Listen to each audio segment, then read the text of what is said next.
सैयदा इकरा एजाज हैदराबाद माहिन एक बहुत ही प्यारी बच्ची थी। वो अपने वालिदैन की इकलौती बेटी थी। वो रोज़ाना सुबह स्कूल जाती और घर वापस आकर काम काज में अपनी अम्मी का हाथ बटाती। एक दिन माहिन स्कूल ताख़ीर से पहुंची तो टीचर ने उसे बहुत डांटा और वक्त पर आने की ताकीद की। लेकिन अब तो रोज़ यही होने लगा था। माहिन सबसे आखिर में स्कूल पहुंचती और मिस ते खूब डांट खाती, लेकिन असल वजह नहीं बताती थी कि कहीं उसे बहाना ना समझ लिया जाए। फिर माहिन पूरे एक हफ्ते स्कूल नहीं आई। बच्चे मुख्तलिफ बातें करने लगे। वो रोज़ाना टीचर से लेट आने पर डांट खाती थी। हो सकता है उसने स्कूल ही छोड़ दिया हो। लेकिन आखिर एक हफ्ते की छुट्टी के बाद माहिन स्कूल आ ही गई। आज वो क्लास में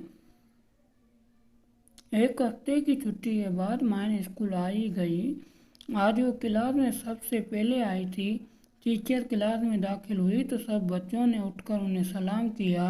मिस ने सलाम का जवाब दिया और वो माहिन को देखकर चौंक गई। उन्होंने माहिन को अपने पास बुलाया और कहा, अच्छा तो तुम रोज़ाना स्कूल देर से आती हो, एक हफ्ते के बाद आई हो, दिल भर गया तुम्हारा छुट्टियों से।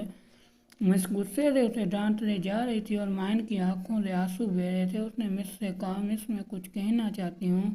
हाँ कहो, मिस ने गुस्से से कहा। मिस मैं देर से इसलिए आती थी क्योंकि मेरी अम्मी की तबीयत खराब हो गई थी। मेरा कोई भाई या बहन नहीं है। वालिद किसी फैक्ट्री में काम करते हैं, नाश्ता तैयार करने और माँ को दवा देने की वजह से मैं देर से आती थी। फिर माँ का इंतकाल हो गया, इसलिए कई दिन स्कूल ना आ सकी। आइंदा हमेशा वक्त पर आया करूँगी क्योंकि अब मैं माँ की खिदमत नहीं कर सकूँगी। माहिन की बातें सुनकर सभी बच्चे अफसोस करने लगे और मिस भी बहुत शर्मिंदा हुई। माहिन ये सब बताकर ज़ोर ज़ोर से रोने लगी। Thank you.